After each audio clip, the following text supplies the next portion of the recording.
Center for the Study of World Religions, Harvard Divinity School.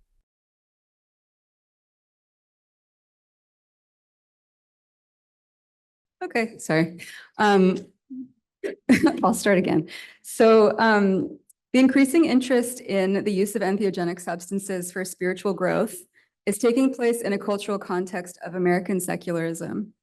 And so by that, I mean 1 in 3 this is a situation, a cultural context in which we live, in which 1 in 3 Americans now describe themselves as religious nuns. NONES. And millions of Americans have no connection with organized religion, yet identify themselves as spiritual. My preliminary ethnographic research, at least with the church that I've been working with, suggests that many of those people who are participating in psychedelic churches describe themselves as spiritual but not religious. So I think we could say that this is the role of secularism is very important in this particular movement. So to talk a little bit about some of the legal forces at play in which these churches are currently existing, it's hard not to start with the Controlled Substances Act of 1970, which was passed by Richard Nixon. And this was a federal statute that controlled the distribution, possession, and sales of controlled substances, right? And created a classification system. And many of the substances that we've been talking about today, many psychedelics, right, are classified as Schedule 1, which is the most highly restricted and controlled classification that we have. And at the same time, something that we're seeing, right, is that there's opportunities and current ongoing work to create decriminalization and liberalization policies for substances at a state and municipality level. So these are all happening kind of concurrently at the same time, while federal policy still sanctions most psychedelics. And of course, another legal force that I think is well known here in this group is the Religious Freedom Restoration Act, or RFRA. So this is a law that prohibits any agency, department, or official of the United States or any state, the government, from substantially burdening a person's exercise of religion, even if the burden results from a rule of general applicability. And so a rule of general applicability is, for example, the Controlled Substance Act, which applies to all of us.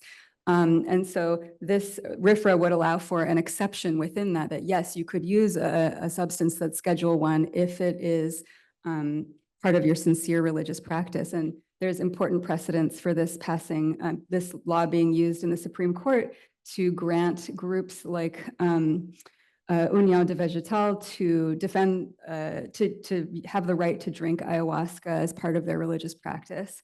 I think an important thing to just point out is that since then, other churches have attempted to follow in their footsteps, but many members of entheogenic churches assume that their practice would be protected by RFRA, although this is not always the case. And so actually there has to be a whole process by which you use RFRA to get access and have this covered. And so I found that a lot of church members don't necessarily know that they are not covered by RFRA yet, but they feel that they are safe.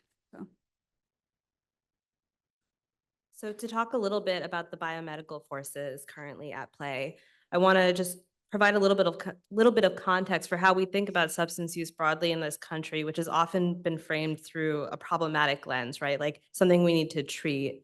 And even from a treatment perspective, right, this has gone from a place of thinking about abstaining completely from use, looking at substance use as something related to morality, to moving to something that is a lot more radical and progressive, like harm reduction, which is something that's come up a couple of times today as well. Even within harm reduction, which kind of seeks to humanize the experiences of people using substances and all the reasons that they do, there's still many limitations. We're still not really at a place where we're talking about enhancement, pleasure related to use, things like that. So even in the context that we have now, there's a lot of gaps, right? And at the same time, we're thinking about the medicalization model that is very present when we think about substances, and a lot of the psychedelics, again, that we've talked about today, that a lot of the research that's taken place with this psychedelic renaissance that we've called it is taking place in highly controlled medical settings. They're being looked at for therapeutic outcomes, clinical outcomes, efficacy, safety. Samples that are coming through these clinical trials are highly controlled as well, really great exclusion criteria. And we're not thinking as much maybe about the ways that people are using out in the community. And so there's sort of an overemphasis on the medical piece here and the clinical outcomes overall, and all the outcomes related to that, such as ethics and safety and adverse effects, which I'll talk a little bit more about later on. Oh, sorry. No worries. Yeah. So now that we've kind of thrown all these different forces at you, we're going to share each of our studies, which are two different studies with psychedelic churches. And we're going to talk about how these forces have shaped our understanding and our interpretation of some of the preliminary findings that we're finding from these churches. And so we do want to highlight some aspects that are both overlapping and unique to each of our studies. We'll talk a little bit more in depth about how they differ. Kind of at a base level, both of them are collaborative, qualitative studies, are currently ongoing, working with US-based entheogenic churches, churches that use psychedelic sacraments. We're going to focus each on one sort of emergent theme that we feel best encapsulates how these churches have been shaped by these secular forces, and then talk a little bit about some of the dialogue between how these two studies are both coming together and also do differ as well. Thank you.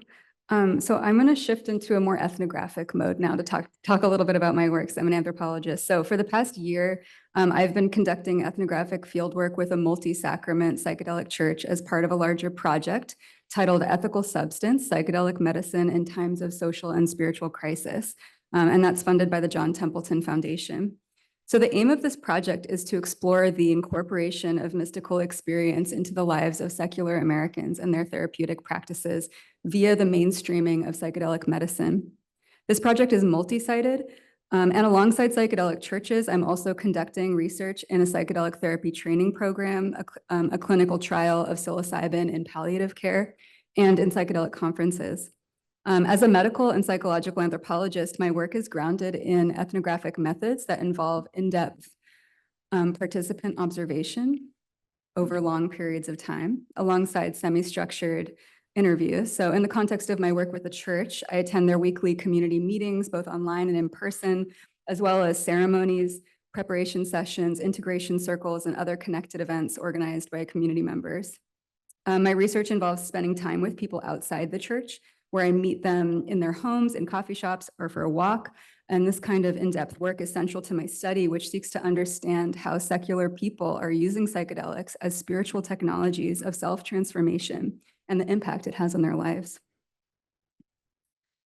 So in the Zoom room of the entheogenic church, people connect from their homes in California, Washington, Oregon, and beyond to join the weekly satsang, a Sanskrit term referring to a form of devotional gathering.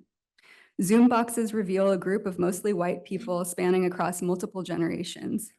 One member sits cross-legged outside with a blanket wrapped around his shoulders, plants blowing in the breeze behind him.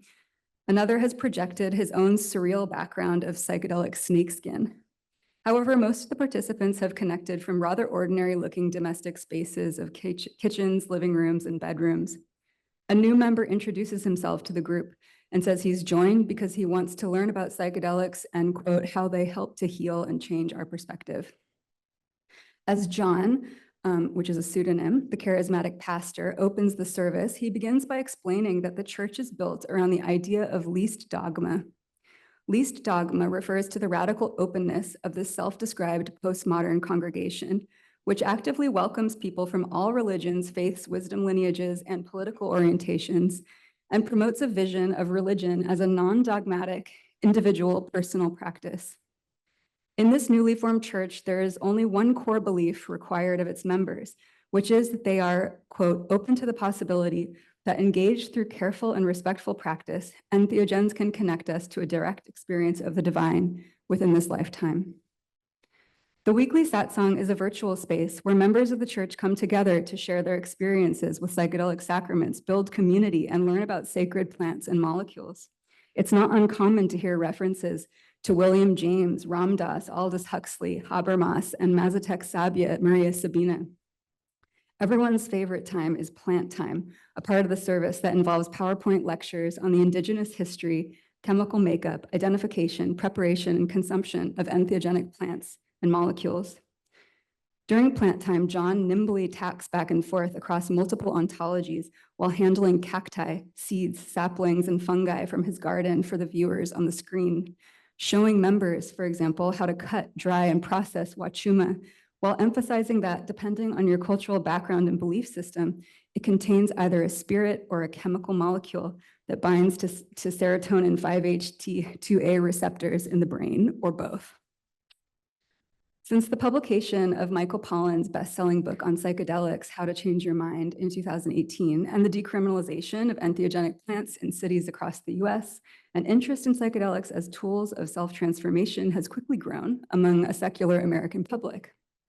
While people are drawn to the church for a range of reasons, a dominant theme has been the desire to use psychedelics as tools for healing, self-transformation, and spiritual development in a legal setting, often after embarking on journey work, either on their own or with underground therapists and guides.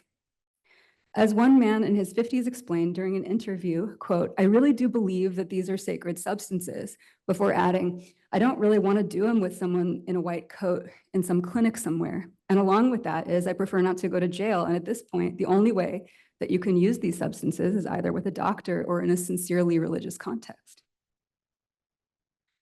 I see the church as a radical experiment in what historian Jeffrey Kripal has described as American mysticism, for it operates with, quote, "modern democratic principles, individualist values, and a celebration of science and secular notions of religion as primarily a private affair of personal choice and creativity." The idea of least dogma offers a form of religious practice in secular terms that celebrates unique individual mystical experiences of the divine and welcomes people with all beliefs or none. Here, the one least dogma that is agreed upon is the possibility of having a direct experience of the divine through the careful use of entheogenic sacraments, yet the concept of the divine is purposely left undefined. Each of us has our own individual relationship with the divine, explained a church leader during a satsang. We each have our own special flavor of God and the sacred. The hope is that through embracing least dogma as a guiding framework and ethical principle, the church will foster a diverse community without domination. In this church of individuals, each person is invited to create their own definition of the divine based on their personal lineage and tradition. Such an understanding is closely aligned to American psychologist William James's definition of religion as, quote, "feelings, acts, and experiences of individuals, so far as they apprehend themselves to stand in relation to whatever they may consider the divine," a quote that Pastor John has cited during services. While such mystical secularism is not new, the church's celebration of least dogma and devotion to the subjective lived experience of an individually defined divine suggests that in the unique cultural and legal context of US protections for religious freedom, the popularity of psychedelic substances among secular Americans may inadvertently usher in a new era of religious practice. While Kripal has described such practices as a religion of no religion, Pastor John suggests that a better conceptualization may be a religion of real religion in the sense of religare, for work with entheogenic sacraments ultimately helps people reconnect to the divine.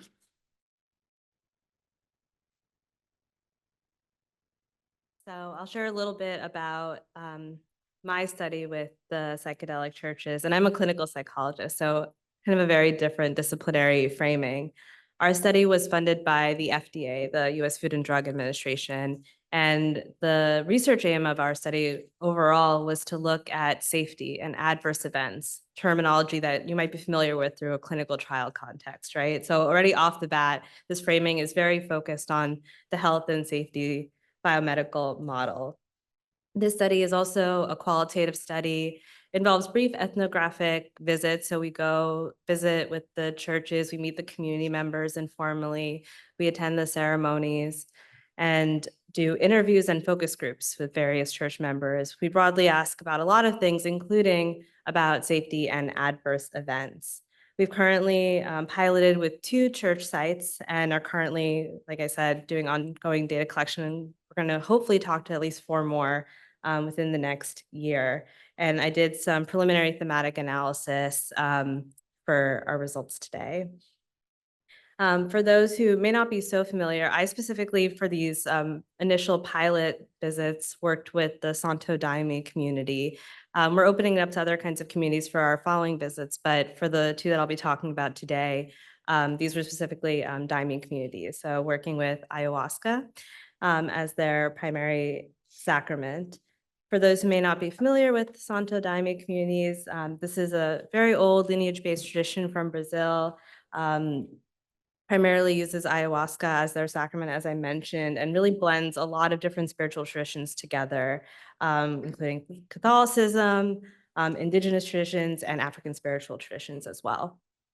And something that might be really important to know, and something that I felt really came into practice when I went and talked to folks and went to the sites and attended the ceremonies, is the structure that's in place with the ceremonies, right? So that there is prayer, chanting, singing, hymns, dancing, rituals, roles assigned, uniforms. There's a real structure and a way of holding the space and containing the space that everyone is sort of adhering to once they enter, and is a part of sort of the healing process that I'll get into as well.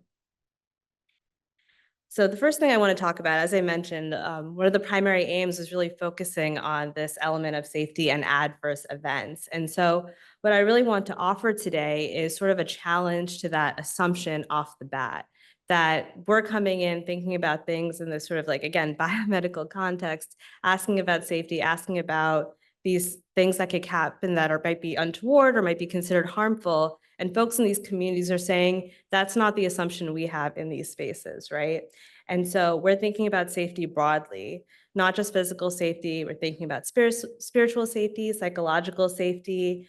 And while we think about adverse events, which, you know, for using a clinical trial definition, is basically any untoward event that could require medical intervention, that's not something that appears really prevalent in these communities or is really associated with these experiences.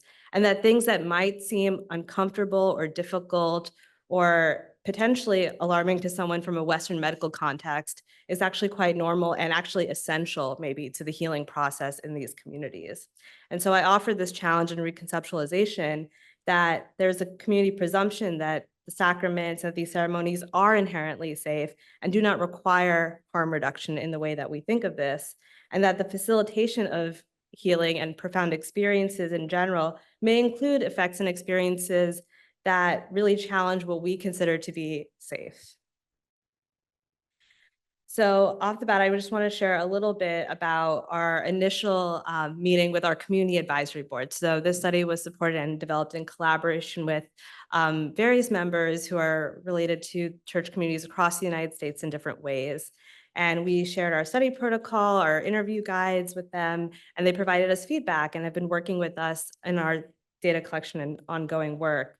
And so when we shared and sort of opened up this conversation, initially, one community advisory board member sort of already spoke to this, this theme off the bat.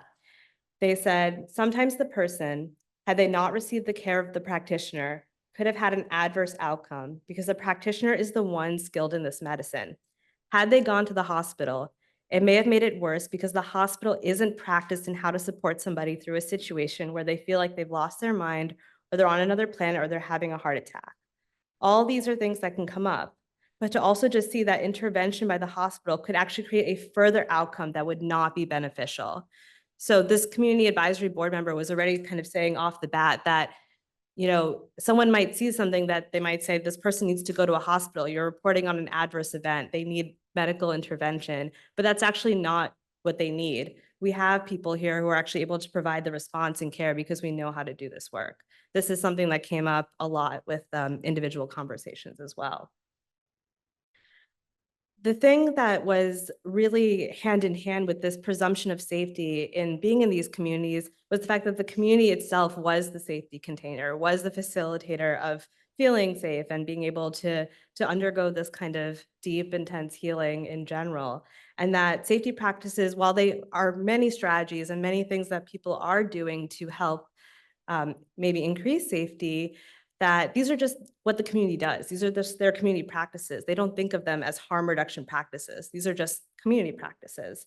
And that this process of being able to integrate and support each other and facilitate this in community with others is the safety element here. And that there are, in particular, you know, individuals outside of just the whole entire collective who are especially designated, folks like guardians, to help maintain spiritual and physical safety for all members as well. and are trained to do so. We have a quote from a longtime guardian here who continued to challenge this harm reduction framework, right? I just feel so much basic trust that when these practices are implemented, people can have very positive experiences using the sacrament. And when I say that, we don't use language like, how can we reduce harm? We do use the word safety, I guess, but I don't even really think about harm because my basic assumption actually is that as long as you have all these things, our established traditions in place, the risk of harm is next to none. It helps people heal from harm. So harm really is not the word I would use. The way we tell the story in the Daime is that the Daime itself is a divine consciousness. And so how could taking a divine conscious into oneself create harm? So again, this same idea of really just challenging that people are not just doing things, right, to increase safety or reduce harm, but people are sort of just doing these community practices because that's how the work happens.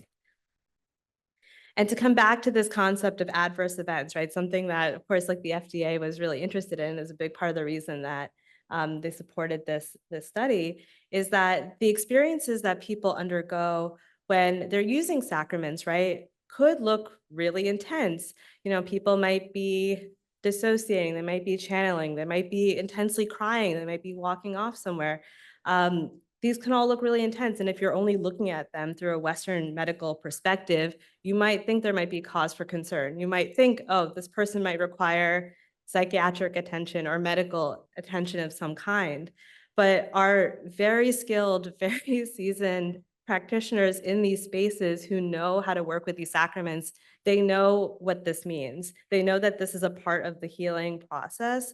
They know that this is how the sacrament works. They know this is what people might be coming for. They come to go through this, to go through some of these uncomfortable sensations sometimes, to reach some kind of catharsis or insight at the end of it.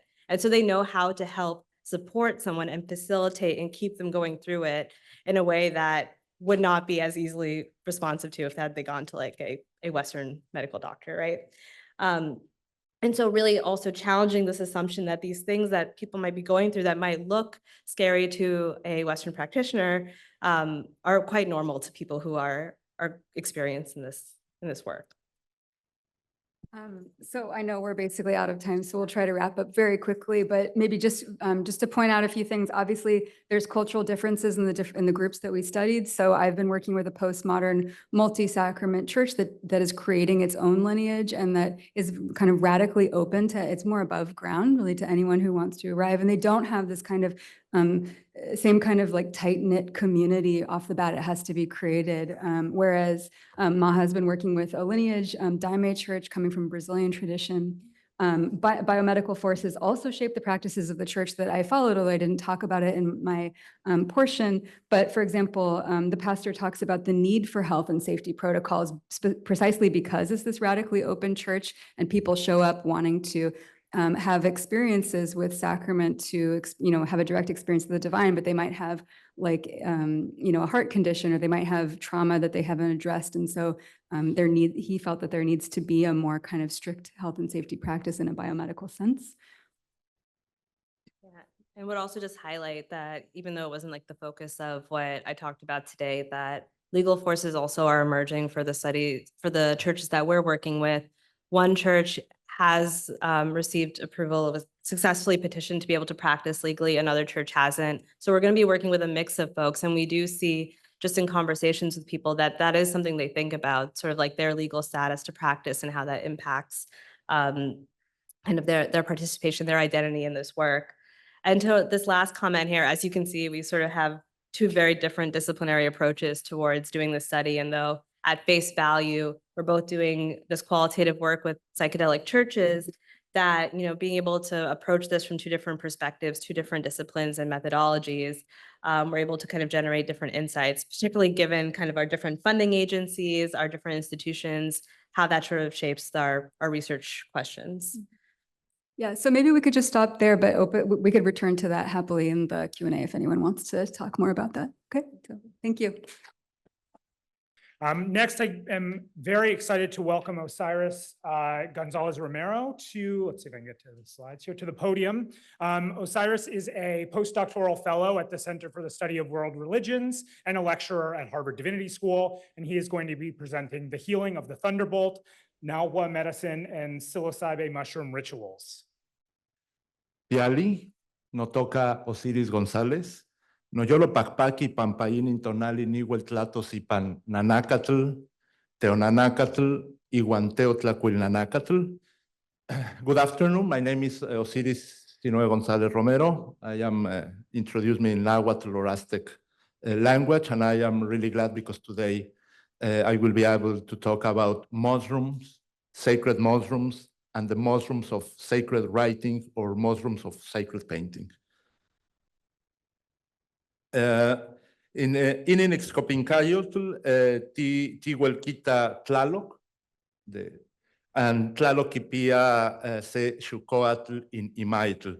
In this image, it is possible to see a depiction of Tlaloc, the Rhine divinity, and Tlaloc has in his hand a turquoise serpent or a fire serpent which resemble the Thunderbolt and the lightning.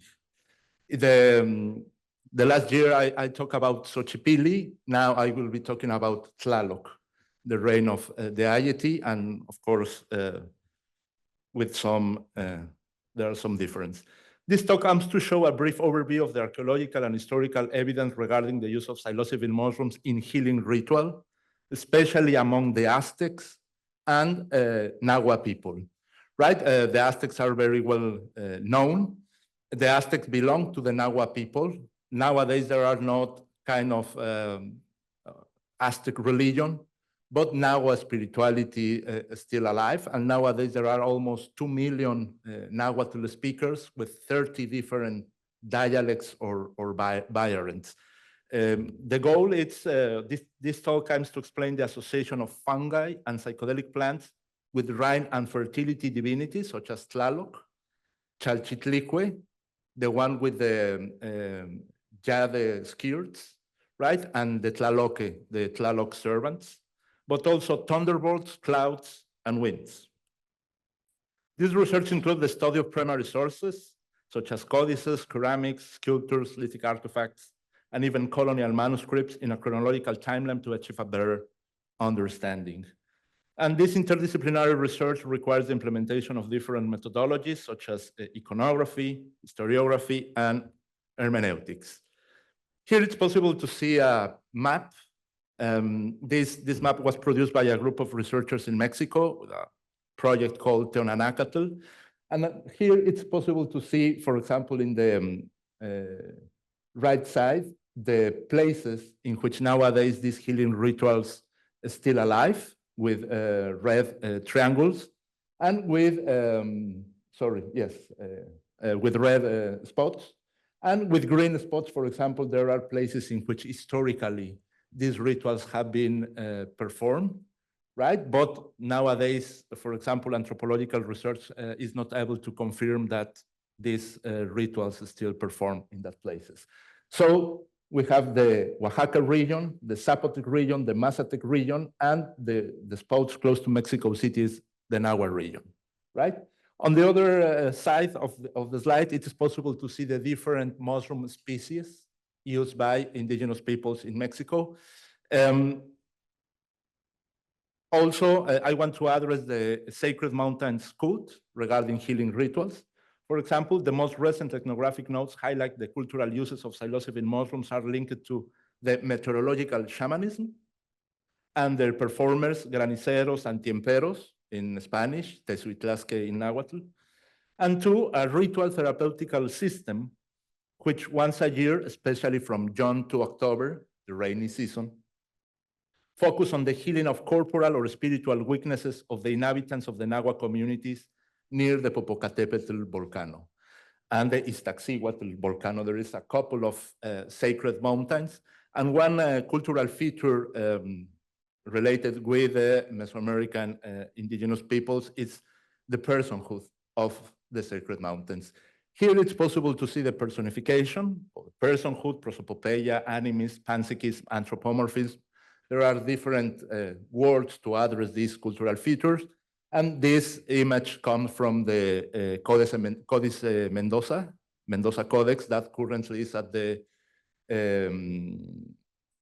the library and Oxford University. I forgot the name of the library, but don't worry.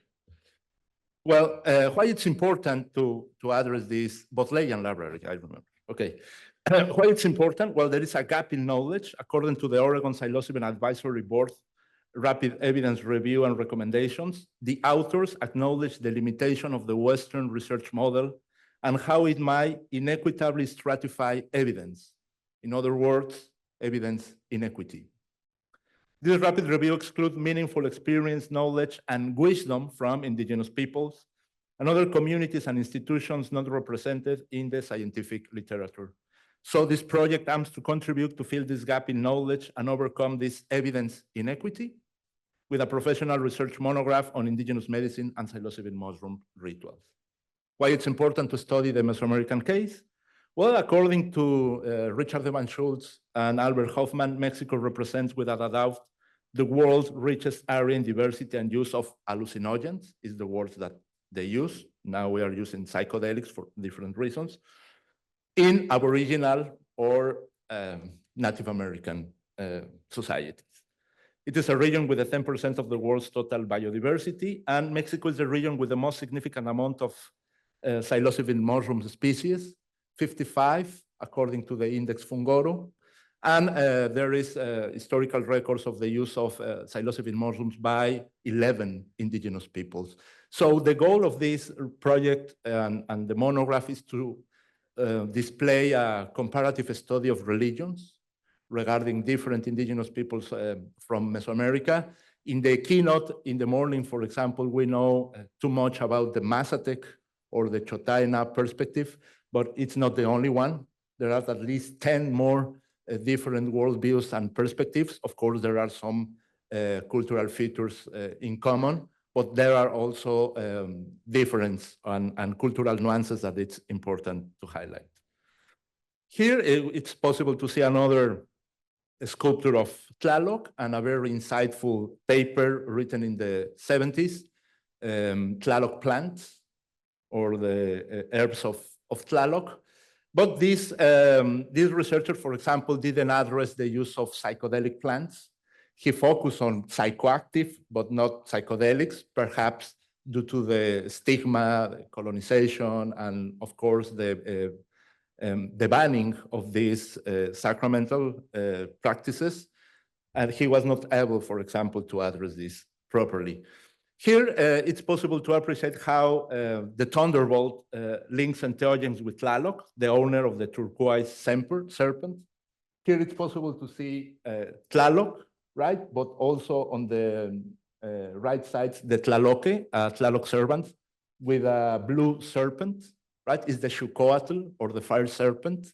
And it's, of course, the Thunderbolt, the lighting. And of course, Tlaloc, it's the regent of the period of time, one reign or one sacred period of time. This is a plate that it's from the Codex Borbonicus, plate number 8.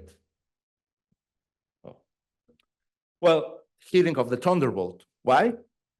Due to this connection with Rhine divinities, we call this symbolic medicine complex the healing of the Thunderbolt. This symbolic complex of mushrooms, lighting, and rain is shared with other ancient traditions.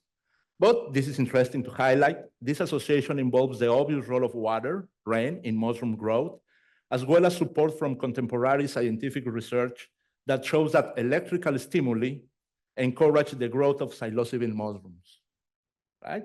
And increase the amount of psilocybin and psilocybin the mushrooms contain, right? Elias highlighted that, for example, the role of the Thunderbolt and energize the mycelium and so on. Well, some scientific experiments in lab with a small, discharge of electricity shows that the psilocybin, the amount of psilocybin increased with the help of the electricity, right? So it's not only a symbolic phenomena, but also, an atmospherical one. These are the psychedelics related with Tlaloc. To summarize, here it's possible to see a vessel found in the Templo Mayor in Tenochtitlan, And of course, Tlaloc is related with psilocybin mushrooms and Oleoluki, Rivea corimbosa.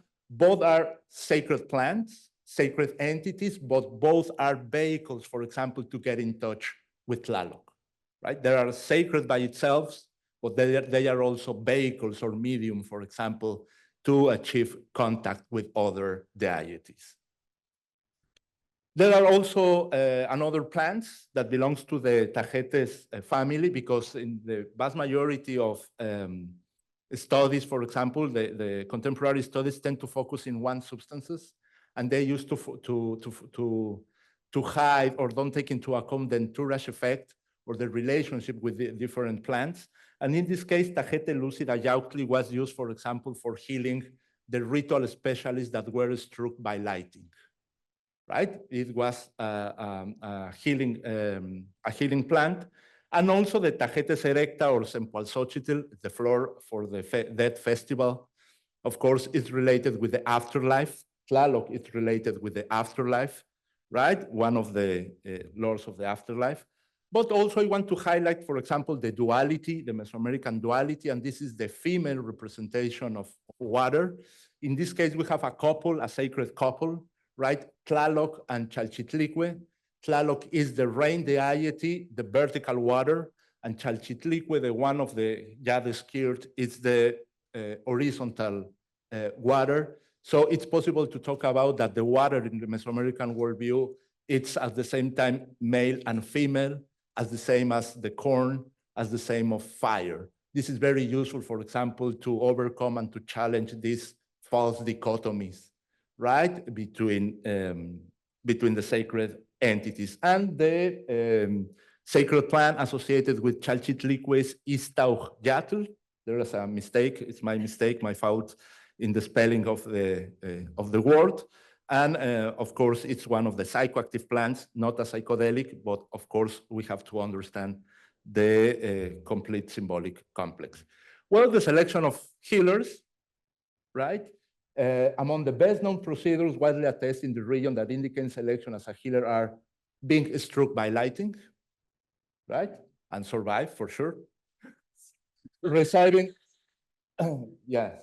Because, for example, if you don't survive, for example, according to the Nahua beliefs, you go to the Tlalocan, right? There are 3 different places in the afterlife, according to Nahua worldview, right? To receiving the gift of healing through dreams, right? Suffering from a strange or long illnesses that triggers this healing ability, and for receiving knowledge through transmission from generation to generation or from parents to children. So we have 4 different ways to become a ritual specialist or to receive the gift. I want to highlight, for example, the concept of gift, because, for example, it's very well known in the works of Marcel Mauss, right? The gift of healing. So the Nahua words for physicians were Tisitl and Tepachtiani. Tepachtiani comes from Pachtli medicine and could be translated as the one who cures people. Molina even translates the word Tisitl as a physician and diviner. There was also a 3rd type of healer, the Paini, a term that can be translated as the messenger. And I want to highlight the role of Paini because it's the psychedelic specialist. Of course, there are several ritual specialists that use these plants of the gods, but the Paini was considered a kind of traveler who goes in search of the secrets of the supernatural worlds, and does so precisely with the help of the ingestion of entheogens such as Oleoluki, peyote, tiltzin, and pisitl, and tobacco.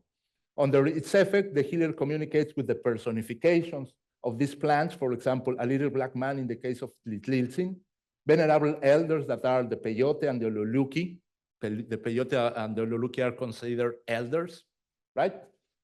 And after the conquest, of course, with Christ and the angels, this entheogenic personification disclose the origin and cause of the illnesses of the patients, the location of stolen things, and the location of the woman or husband who has abandoned her or his partner, right? This is the Tezuitlasque, right? This is the name in Nahuatl, Tiemperos Organiceros, the ones who throws the heel.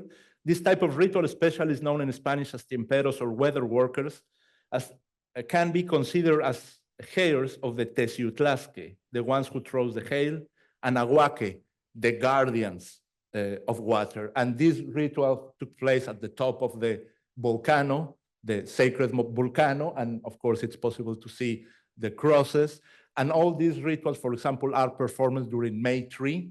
May 3 is the beginning of the rainy season, and 6 months later is November 2, November 3, the Festival of the Dead, right? Very well known in Mexico. For the Nahuas, there were only two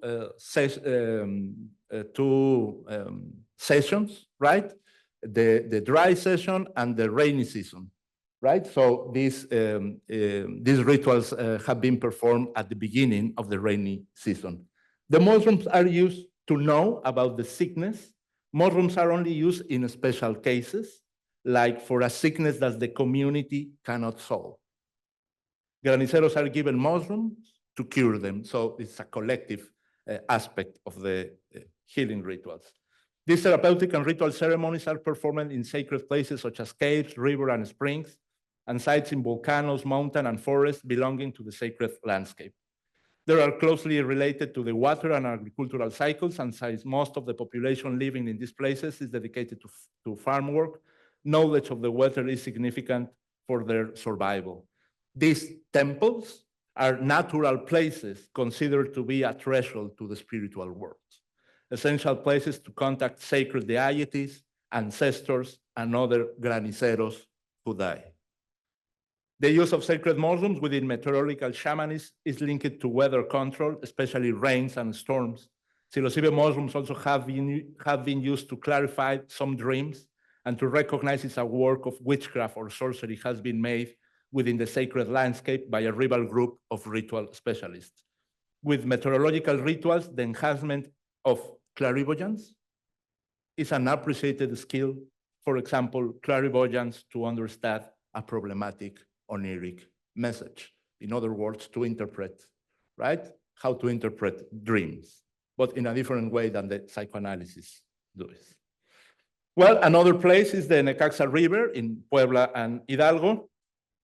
Also, ethnographical research provides the names in Nahuatl. Some of their are the same of the historical sources.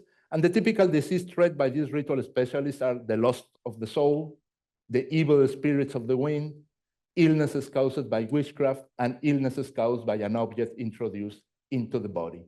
These ritual specialists have the power to communicate with the spirits through the use of sacred mushrooms. And I want to highlight, for example, this word. Gaston Guzman, the very well-known Mexican mycologist, registered this word, Teotlacuilnanacatl, and it could be interpreted as Teotl, God, Tlacuilo, it's the verb to write or to draw, right? To paint, no? Painting painting and writing was the same for the Nahuas, and Nanacatl mushrooms. So it is possible to interpret, for example, this word as the mushroom of the sacred paintings. And here it's possible to see, for example, a woman. So it is, for example, an indication that the women were trying to paint, and perhaps a part of these codices were painted by women. Right? It's related with also with lighting. Bernardo Cruz say that in the Nahuatl language, the most common word in Xolotla is Teonanacatzintzin, which can be translated as divine mushrooms. And the other word is Tlapetlacatzintsin, which indicates a relationship to the lighting gods or spirits, since Tlapetlani means to flash. So here we have the words to relate the mushrooms with the Thunderbolt. And finally, I have a couple of minutes, I want to highlight the topic of the sacred entities, because it's important to clarify which one, because it's very common to talk broadly about sacred entities.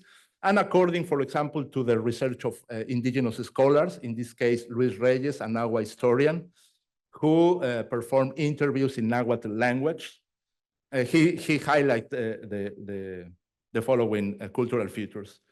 The one who takes them, the mushrooms, and sincerely begins to see many little men like children, right? With them, she begins to talk, and these little men tell her all the things because they come from Tlalocan, the place of Tlaloc, right? And it is the earth that answers because we are on it. That is why she knows all the things. The earth is watching us. She answers. Those little men tell you the things you want to know. And here I want to highlight, for example, the entheogenic, the psychedelic experience as a source of knowledge and not only a series of hallucinations. And this is, for example, one of the cultural features that I want to highlight. So here, fortunately, it's possible to match the information provided by indigenous scholars with the pre-colonial sources. And here in this codex, for example, it's possible to see the tlaloques with different costumes and with masks for other different different deities. For example, the Tlahuizcalpantecutli or Venus or different masks, but it is possible to recognize the faces, right? These inhabitants of Tlalocan who come to the aid of the narcotized are the dead children without baptism who have become chocoyome, rice, blue in color. Another reference to the Thunderbolt. And finally, well, we agree that these are the inhabitants of Tlalocan, and I want to show the two last slides. This is the Tlalocan. This is the sacred mountains. This is in the place of, in the archaeological site or the sacred place of Teotihuacan. So Tlalocan, it's a place, this place name it has caught the attention of scholars due to its strong mythological and symbolic charge. And of course, it's related with the afterlife, right? The other place where they say that the souls of the deceased went is the early paradise, which is called Tlalocan, in which there are many rejoices and refreshment without any sorrow. There is never any shortage of green corn, cobs, and pumpkins, and twigs of blades, green chili, and tomatoes, right?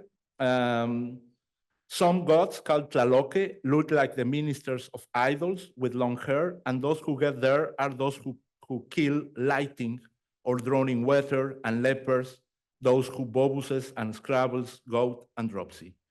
And well, this is the depiction of the sacred mountain in Teotihuacan. This is a depiction of the Tlalocan, the place in which the soul of the Nahuas select or picked up by Tlalocs go after the afterlife, right? So thank you very much for your time. Okay, perfect. Wow, that was easier than I expected. So our final speaker for this panel is Shauheen Etminan, who is the co-founder of Vicenna and Ancestral Magi. And they have a PhD in chemical engineering. They are going to be presenting Mazdayasna and Haoma, lessons from ancient Iranian plant medicine tradition and psychedelic chaplaincy. The floor is yours. Okay, thank you, everybody. It's a pleasure to join you all remotely today. The topic of my presentation is Mazdayasna and Haoma, lessons from ancient Iranian plant medicine traditions and psychedelic chaplaincy. The rapid rise of psychedelic raises these ethical questions, the spiritual question, ethical and spiritual question, that are we prepared for this?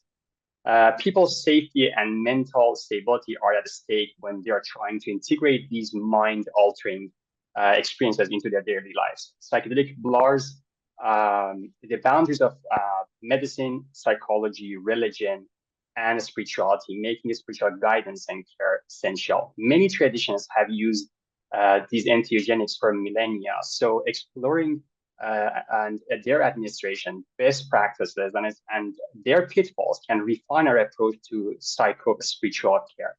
In this presentation, I'll discuss how ancient Iranian tradition Mazdayasna emerged from its founder's revelation on spiritual care as an ethical response to excessive ritual intoxication of his fellow priests and what it can teach us today. So this is the outline of my presentation. We're going quickly through the shamanic practices of Indo-Iranians, Zarathustra, his revelation and reforms, Mazdayasna and Haoma, which was the name of this psychoactive intoxicant they were taking in their rituals, the botanical identity and neuropharmacology of Haoma, the phenomenology of Zarathustra's revelation, our introduction into this hypnagogic dreamlike state, ethical frameworks for psychedelic psycho-spiritual care, and also lessons and insights for today's psychedelic chaplaincy. This is Indo-Iranians emerged from Indo-European about like 3,000, like 3 millennia, like a millennia, 3,000 years before BC. They were semi-migratory societies living a pastoral life. These nomadic groups called Scythians who roamed between the Western Europe and Central Asia significantly influenced the Indo-Iranian culture and their ritualistic tapestry as transmitters of legends and myths. So a lot of shamanic practices the Indo-Iranian inherited was coming from the practices of Scythians. In the second millennia, these groups started to move down to get settled in Iran and India, and they bifurcated, and they also, their languages became distinct to Sanskrit and Avestan. Just to give you a sense of where Iran is today versus like where they were coming from, this is today's Iran's border. The shamanic practice of Indo-Iranians, these groups were divided into two main groups of priests and laity, and their ancestors emerged in shamanic rituals and that featured complex polytheistic pantheons, including divination to destructive forces, pagan cults of nature worship like water and fire, animal blood sacrifices, mantras and prayers, and drinking a psychoactive potion called Haoma, and also libation. What libation is offerings to the nature, to the fire and water as a way to return the body to the vital forces of these elements. So one of the shamanic practice they were doing, they were actually taking Haoma or Soma.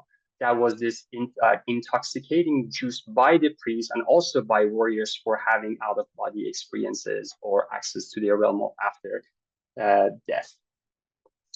So Zarathustra speculated to have lived between 1400 to 1200 BC, born into this priestly lineage of pastoralist community, to be where is today's Sistan or Khorasan in the east of Iran. He introduces himself in Gatha, which is the oldest surviving text in an Iranian language called Old Avestan, as Zotar, which is a fully ordained priest. He was also a mantran, basically a poet who was bringing his teaching into through poetry. Boyce was a Zoroastrian scholar, introduced him as a visionary poet and a thinker. And also Nyberg was a Swedish-Iranian scholar, introduced him as a shaman, leading a circle of professional ecstatic priests. So he came up with his revelation at the age of 30 that led into the creation of Mazdayasna and later on Zoroastrianism as a religion that we know. And then his revelation came through a dream through Ahura Mazda, which is the highest wisdom, pure wisdom. He had this immediate omniscient wisdom that he received, and through two different spirits of good and bad. And then followed by his reform, which his reform was the rejection of polytheism and rising Ahura Mazda as the only God, a monotheistic God. And also he criticized the excessive ritualism, the blood sacrifice, as well as the Haoma intoxication and their misleading priesthood of his time. Haoma, or whom or Haoma, means to press out. It was not a plant. It was a juice that was being extracted for different settings.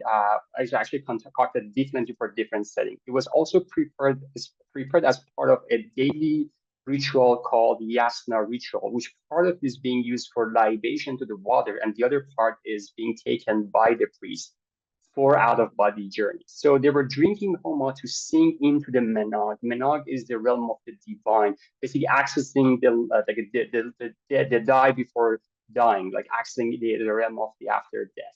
There's also, Herodotus also mentions the Haoma Varga Sakas, which whatever the Scythians, warriors who perform shamanic ecstasies to induce fury and wrath for their battles. So let's look into some of the texts. Because the Gathas were orally preserved for over 1,000 years before it was transcribed, the interpretation remains complex. It requires linguistic expertise of this ancient archaic language. And also it changes with time. It's like we're just learning more about this. And then some of these interpretation gets updated. Importantly, Zarathustra never condemns Haoma itself in his Gatha. So what is referred to his relation to Gatha to Haoma is that, first of all, Haoma is not directly mentioned in Gatha in his own words, but he condemns the wicked priesthoods in intoxication. He condemns those who distort the religious teaching, convert pure-minded into the follower of untruth. There is an epithet of Haoma that's mentioned in Gathas. Is called Derusha, which is a non-aqueous version of Haoma that they were burning to avert the devil or avert the death. Or also, it also may mean like providing distance view. After Zarathustra's passing, younger Avesta was compiled, reviving a number of pre-Zoroastrian deities, rites, and customs, including Haoma. So there's actually three hymns about Haoma in Avesta that they were all praising Haoma. Like, let's look into some of them. Slightest drink of Haoma serves to slay 1,000 Daivas. Daivas is this evil gods, evil angels. Keep death far away, longevity of life. And then there is actually a distinction between the intoxication of the horrible club or this wicked priest that brings madness versus the Haoma's intoxication that's accompanied by truth. There is no more botanical description, but it talks about the stems and stalks of a plant. And it also mentions that it has many species. It's yellow colored and it grows in mountains. So let's look into what was the botanical identity of Haoma. This topic has been, debated for about 200 years, like in between Soma and Haoma. My focus is only on Haoma in the flora of Iran. So what is today taken as a plant called Haoma in Iran, a home in Iran, is ephedra. Yet its active compounds, ephedrine, is merely a mild stimulant resembling amphetamine or MDMA. So this is the ephedrine molecule that you see has one ring, one oxygen. The MDMA has two. This amphetamine is very similar to this. Here is the receptor binding profile of ephedra and MDMA here. That, as you see, they're very similar. The only difference is that the ephedrine is actually is addictive because it binds to opiate receptor as well. So they are non-intoxicant. They're very small, like mild stimulant. They're not creating dreamlike states. They are not extracted by pressing. They have to boil them to extract them. And ephedra was never sanctified or was not an incense ever in Iran. So this is one of the pictures as you see the twigs of ephedra in a more modern yasna ceremony. But the plant that was sanctified in Iran still is a sacred plant in Iran, is called esfand, or harmel, or Syrian root Pegonum harmala. It means it means possessing productive numinous power. It's a sacred plant in Iran. Like you find their seeds in every Iranian's houses. They're burned as an incense for apotropic purposes. This smells good. In 1989, David Flattery and Martin Schwartz, in their book Haoma and Harmony, introduced the intoxicating effect of Haoma due to the harmala compounds out of Syrian rue or span. So the plant looks like this. After the flowers drop, there's this capsule behind. When it dries out, like the seeds are inside them. The seeds are very rich. They're rich in alkaloids, harmine, harmaline, tetraharmine, known as beta carbons, as well as other compounds. They are prevalent across different parts of the plant, but mostly in the seeds. So we also know beta carbolines from the ayahuasca wine, the Banisteriopsis caapi, with the difference that in harmala seeds, we have more harmine and harmaline, and in Banisteriopsis caapi, we have harmine and tetraharmine and less harmaline. So these compounds in the pharmacology of ayahuasca, in the Western pharmacology of ayahuasca, they're mostly known as MAOIs, the monoamine oxidase inhibitors that make DMT orally active and potentiate their effects. But this is just the tip of the iceberg about beta carbolines. Beta carbolines, they're also benzodiazepine GABA-A antagonists as well that are contributing to sleep, wakeful cycle or REM and non-REM dream. But very interestingly, they're also binding to this other receptor like harmaline and harmine both is called imidazoline. And imidazoline is very understudied. It's a family of adrenergic receptors that the effect in rodents shows to be a hypnotic state resembling sleep or a sleep-like state. So because of that, these compounds are also known as onerogens, that they're creating dream.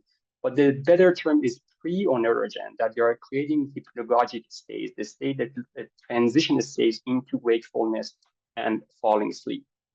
So there are other, they are creating purging and diarrhea like in ayahuasca. They're neuroprotective, contributing to anti-aging. They're supporting memory at formation and recall. They're antidepressant, they're relaxant, painkillers, as well as they're counted as one of the biomarkers for neurodegenerative diseases as well. So in 1964, Claudio Naranjo reported that patients with resistive neurosis experience a spontaneous and improving psychological realization a few minutes after taking a single IV dose of 10-methoxyharmaline. He describes the experience as less hallucinogenic, but more analogous to heightened introspection, enabling out-of-body experiences, clairvoyance, and remote viewing.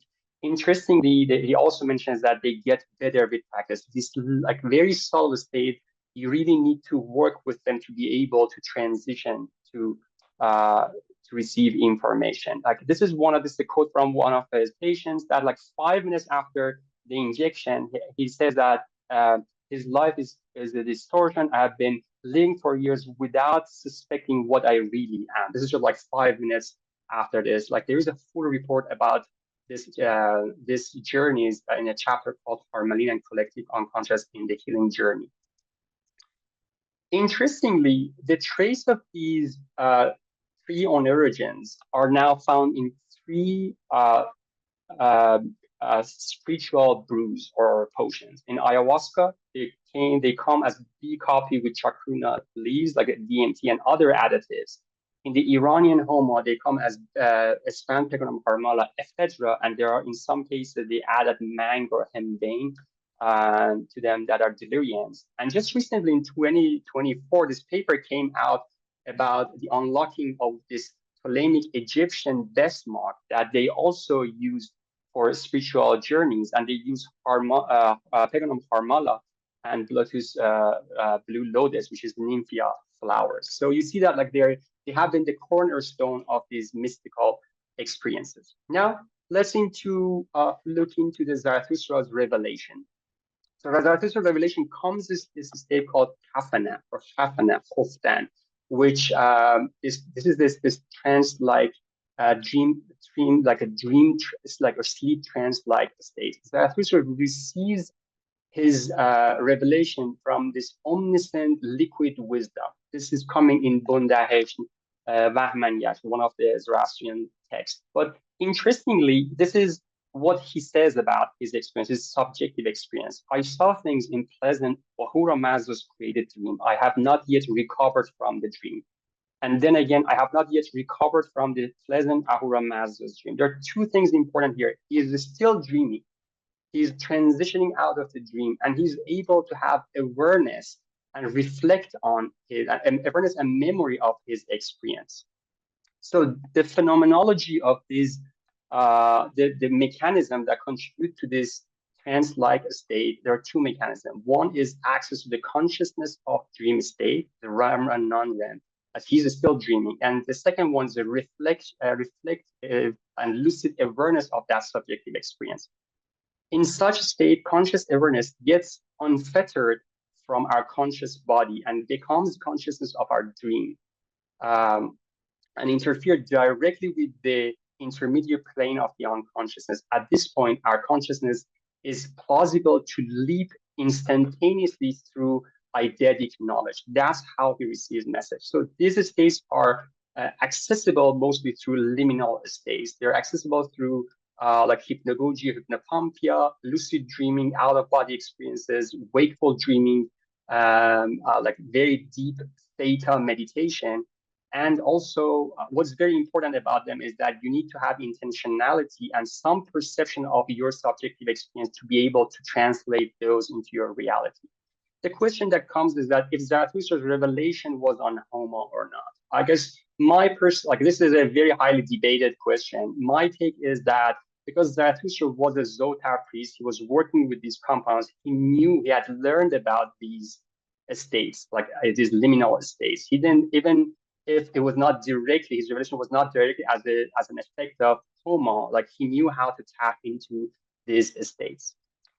So this is my last slide, which is the gist of what I think that it has to be carried forward from this tradition. How Mazdayasna emerged from Zarathustra's revelation on a spiritual care as an ethical response to the misleading guidance and false metaphysics of his fellow priests who participated in false intoxication. So how false intoxication can open the door and actually become the advent of a monotheistic philosophy. So we know that this horrible club was what Zarathustra condemned. So he condemned their devil-worshipping priests who destroys people's spiritual life.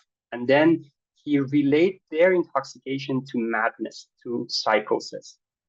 Then he has his revelation. He hears the voice of the true spirit. Like this is where ethics come from, the ethical awakening come up for him. And then he comes with his reform. He stands up to his priestly caste and defy the devas, the gods, basically the devil gods, and then install the purest benevolent wisdom as the sole god, or Ahura Mazda. And then he condemns the wicked priests for their false rituals and misleading spiritual care. These priests, we should know that, this is important, these priests consecrated multiple gods, including destructive devas and evil deities. Under psychedelic intoxication, it's evident to see how these rituals could become harmful, malicious, and exploitative. To take out his move from this is that in a psychospiritual journey into the incorporeal realm, what is required is navigation, discernment, and choice. These are the key to safeguard our psyche from going to madness. So how does he do that? The significance of Zarathustra's teaching is how he make his revelation with or without Haoma into a very detailed, basically this is subjective experience, this is 3,500 years ago, into a very well-designed human divine psychospiritual framework. Basically, he proposes a psychospiritual framework that fosters moral choices, metaphysical landscape, and navigation toward the truth order. So I have this is very complex. It has basically it has the true side of the afterlife and where our current mind is, the 3 stages of our psyche, Rawan, the psychopomp, and Shrivash, which is the collective psyche. Basically, he puts the Ahura Mazda ahead of the above, and then degraded the other god, the Yazatais and Divas, and then he creates these Asha and Bahumana as 2 characters that helps to bring the mind toward goodness, and also Asha to guide us through the order. So this could be the reason that later on Haoma actually returns into this pantheon. So with this, the lessons for this modern psychedelic chaplaincy are, while sparking spiritual insight, entheogenic use in